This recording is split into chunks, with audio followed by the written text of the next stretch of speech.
Честит рожден ден, Ани! Желая ти от все сърце възможно повече положителни емоции и сбъдване на всичките ти мечти. Бъди здрава, обичана, желана и ценена. Твоята прогноза за рождената година. Тази година имаш емоционална нужда да започнеш нещо ново, за да направиш ново начало по някакъв начин. Очертава се активна и енергична година, в която ще се почувстваш обновена и по-уверена в себе си. Ще бъдеш по-настоятелна, ентусиазирана и по-склонна да оставиш миналото зад гърба си. Вероятно ще се радваш на приятно ниво на популярност и сътрудничество. Това може да бъде период на по-дълбоко емоционално удовлетворение и хармония в личния ти живот. Инстинктите ти често ще се оказват напълно точни. Плутон продължава дългосрочния си хармоничен аспект към твоето Слънце, носейки прекрасни възможности за трансформация и подобрение в различни области на живота ти. Способността ти да се концентрираш и фокусираш ще ти помогне да постигнеш целите си. Ще искаш стремежите ти да отразяват това, което наистина си, а освобождаването от незадоволителни цели може да бъде съществена част от този процес. Всеки нов проект или цел, с които се заемеш тази година, има обещаващ потенциал за дългосрочен успех. Физическите ти активности ще бъдат по-интензивни, страстни и съсредоточени. Това е отличен период за промяна в начина ти на живот, тъй като способността ти да се фокусираш върху важните за теб неща е засилена. Този дълбоко подкрепящ период ти дава сили да направиш промени, които могат да насочат живота ти в красива и положителна посока. Личният ти магнетизъм ще бъде изключителен през предстоящия период.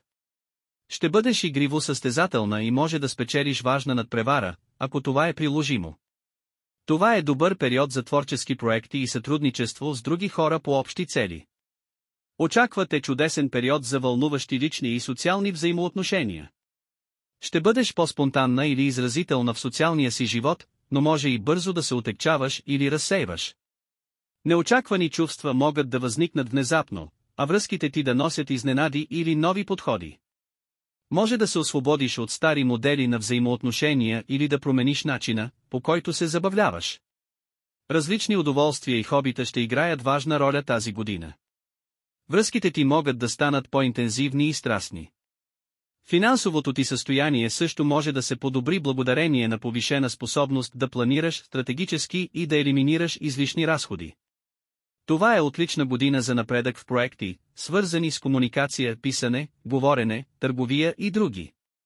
Добрата репутация може да се разпространи от уста на уста.